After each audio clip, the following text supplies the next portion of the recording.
Hello guys, कैसे हो? राधे राधे। मतलब मुझे फेस की वीडियो बनानी पड़ी, वैसे मैं बना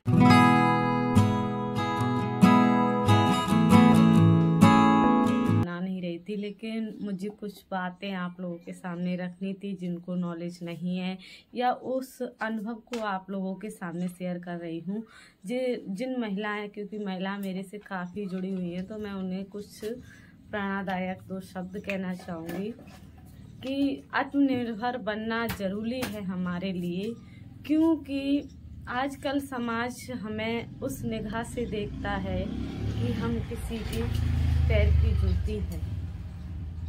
मैं अपनी नहीं कहूँगी, लेकिन जो महिलाओं के प्रति बीत रहा है, क्योंकि जब महिला थोड़ी बहुत कमाने लायक होती है ना, तो कहीं ना कहीं समाज उसकी रिस्पेक्ट करने लगता है, और जो महिलाएं समाज में कमाती नहीं है उनकी रिस्पेक्ट ना ही समाज करता है ना ही परिवार करता है।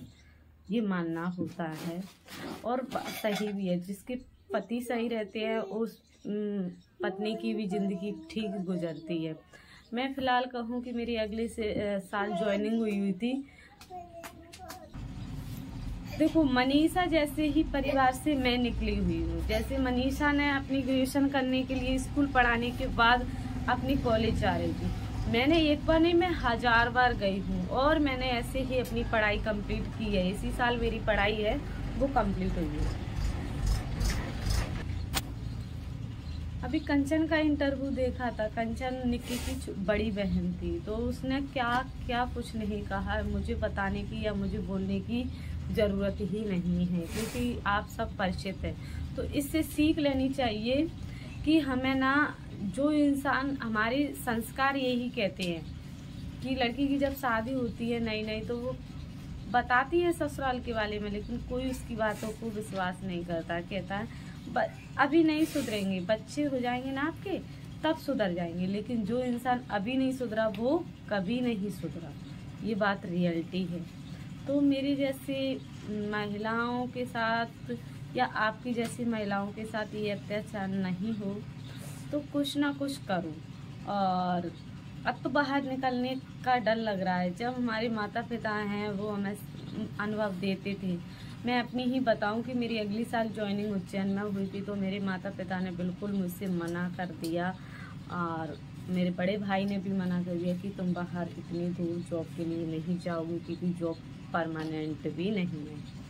तो मुझे बुरा लगा कि मैंने मेहनत की है, इसलिए किसी को समझ में नहीं आ रहा है। मैंने संघर्ष किया है, इन्होंने ना ही क्यों कर दी है। तो ये ऑप्शन होते हैं, क्योंकि हमें पढ़ाने वाला और हमें साथ देने वाला होता है। अक्सर मेरे ससुराल वालों ने मुझे पढ़ाया है, लेकिन कुछ बातें मैं पर्सनली अपने माता पिता से ही कोशिश करती हूँ। कभी कभी हम पैसे के चक्कर में बहुत अंधे हो जाते हैं, लेकिन मैं कभी पैसे के पीछे भागी नहीं हूँ, चाहे वो गवर्नमेंट जॉब हो या मैं पहले अपनी प्रायोरिटी अपने आप को दी है, उसके बाद ही आगे काम किया है। तो फिलहाल अभी मैं अपनी प्राइवेट जॉब में हूँ और अपने घर पर से ही बच्चों को पढ़ाती हूँ, और यूट्यूब पर भी आप लोगों के लिए ये सजेशन देती हूँ। तो आज का मेरा टॉपिक था डेली मीनिंग पर। आज मैंने बच्चों को पढ़ाया हुआ था डेली मीनिंग। अगर आपके बच्चों को या आपको भी कुछ सीखना है तो आप लोग कमेंट बॉक्स में करिए और नेक्स्ट वीडियो पाइए।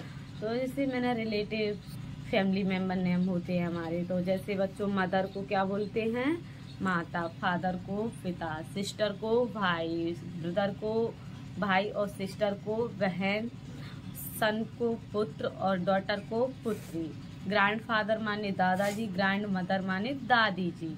नाना जी भी बोल सकते हैं ग्रैंड फादर को, और नानी जी भी बोल सकते हैं ग्रैंड मदर को। इस प्रकार से हमारी फैमिली का जो एक पेड़ होता है, दादा दादी के बाद पापा मम्मी के बाद भाई बहनों के बाद भाई बहनों के, तो इस प्रकार से हमारा एक परिवार का पेड़ होता है, जो कि छोटे बच्चों की किताबों में बहुत अच्छे से आता है, और मैं उन्हें अच्छे से एक्सप्लेन भी करती हूँ ऑफलाइन में।